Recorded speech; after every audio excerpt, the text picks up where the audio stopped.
video, you will finish sewing the bra. If you get through sewing the bra, the panty is so easy. All right, so where did we leave off in the last video is sewing the channeling onto the side seam. Now you can just leave the channeling there, or you can insert boning into it to give it a little bit more stability. The channeling as well as the boning is optional. So if you are inserting the boning, you want to insert it the same way that you did with the monowire. It goes inside the channeling. And then you also want it to be about 1/4 of an inch up from the edge of the bra to allow you to sew the fold over elastic. So if this is the edge of my bra right here, I'm actually undercutting or cutting the elastic to about right here. So what I'll do is I'll mark my finger, I'll push it out a little bit or pull it out.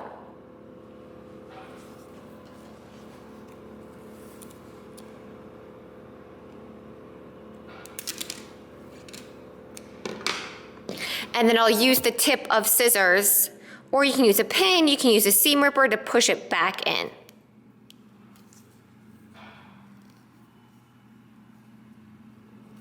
And then I will do the same thing to the other side.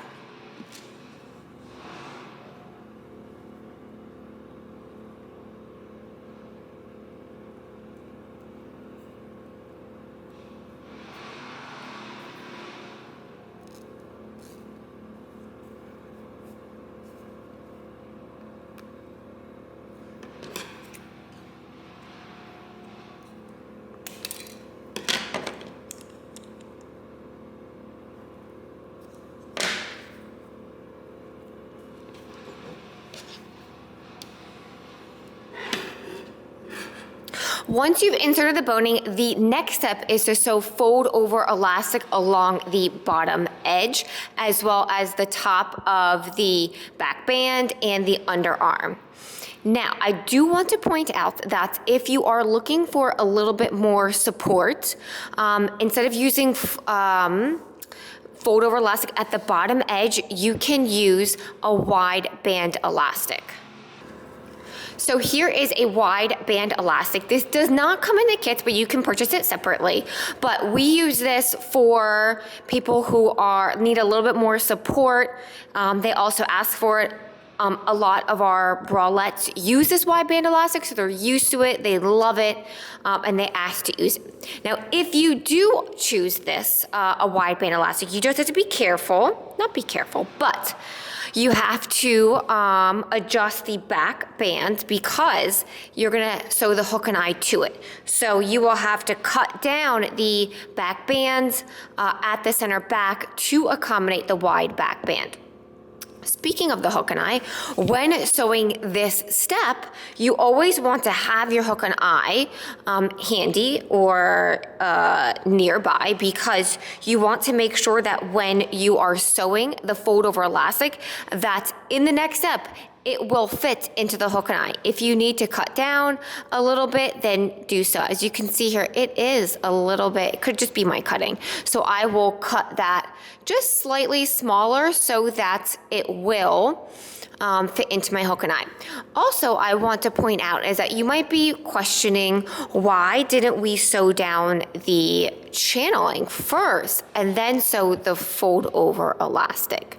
Personally, I like to sew the fold over elastic and then flip it down and then sew the second pass of the channeling, rather than sewing the channeling down and then trying to sew the fold over elastic on top. You can use your discretion and sew one first versus the other. Order of operations, it won't affect the fit or anything. So if you prefer the other way, the other order, by all means. All right, the last thing that I want to point out is that you're gonna sew the fold over elastic the same way as you did the fold over elastic on the top edge of the bra cups. So with the wrong side face up, you sew the first pass, and then you flip it to the right side and then sew the second pass. At the top edge of the bra cup, I'm giving you an example of the finished piece. You are gonna extend the elastic past the bra cup about The instructions say 7/8, but if you want to do it a little bit longer, you can. You can have it flush with the top of the bra cup. You can have it extend past, I think this is about 1.5 inches. So use your discretion, whichever look you like. Support-wise, it doesn't affect the support. And then when you sew the fold-over elastic past the bra cup, you will encase, or you can encase, a rubber elastic. This just gives a little bit more oomph to the fold-over elastic so that it doesn't stretch out over time. I will show you this in the video of me sewing it, so you know, how do I insert the rubber elastic into the fold-over elastic? I will show you.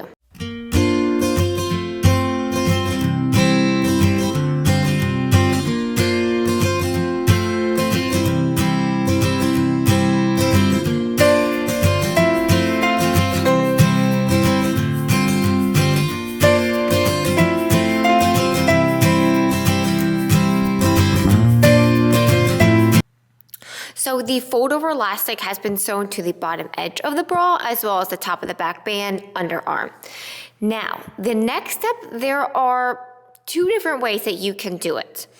If you are like me and have a nice, really smooth fabric and you don't want the stitching to show, you can sew down the second pass of the channeling by just tacking it at the side. I did at the bottom as well as the top of the gore. If you have, let's say you have like a textured fabric, and you don't, where the stitching is not going to be seen, so you can stitch all the way around, you can do that as well. And you might be thinking, oh my God, Maddie, I'm supposed to sew down this channeling with the monowire inserted? Yes, I suggest that because trying to sew down the channeling without the monowire at this, at the center front gore is really hard. I've tested it out with some students as well, and they really preferred to have the monowire inside, inserted when sewing the second pass of the channeling.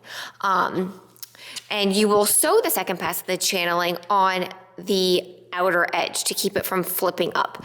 Now, a question that might come up is, do you need to sew down the channeling?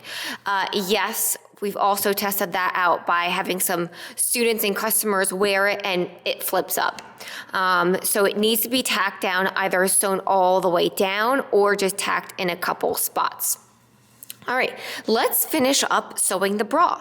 Now, again, I went ahead and did a couple steps to show you the after. I think gives a better understanding. So the first thing that you want to do is you want to wrap the ring around the strap point.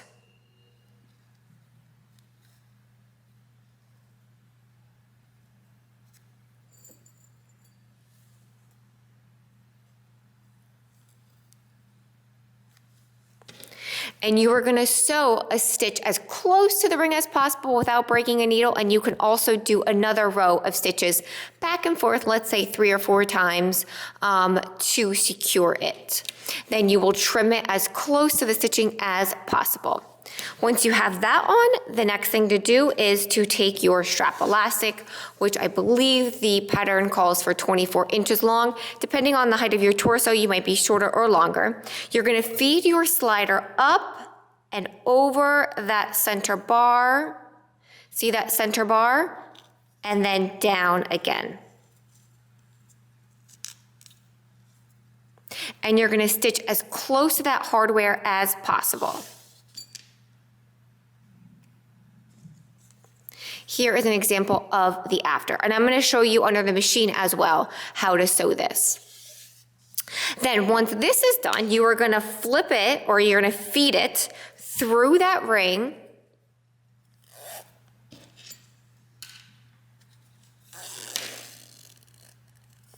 and up and over that center bar and down again. So step 1 and step 2 are the same. You're feeding it up and over that center bar and down again.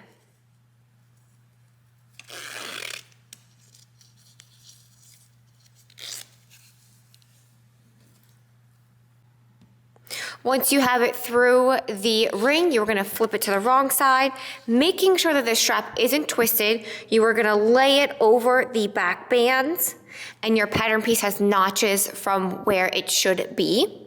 And you are gonna tack it down with a straight stitch. You can go just to the top of the band if you want, or you can go at the top of the band and the bottom of the band.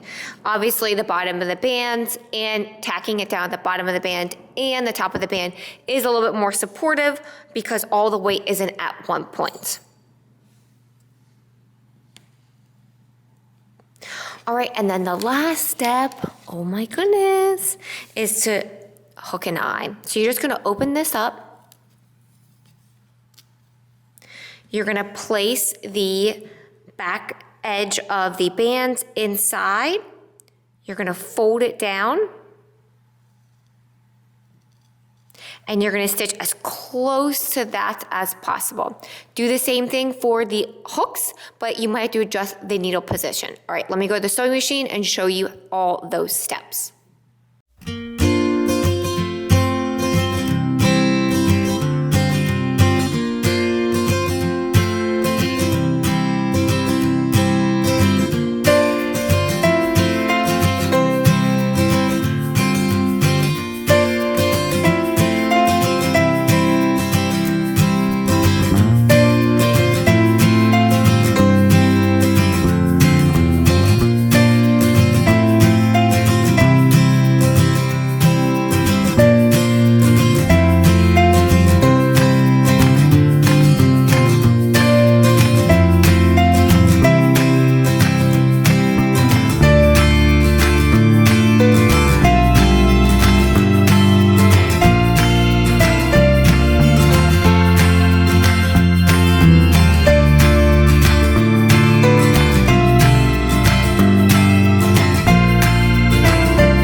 Dun, dun, dun. Here is the finished 9833. So the straps are all sewn on.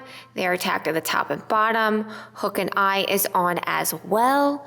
Yay! Okay, so the next video we will sew the panty. If you've made it through the bra, the panty will be a breeze. So I will see you in the next video.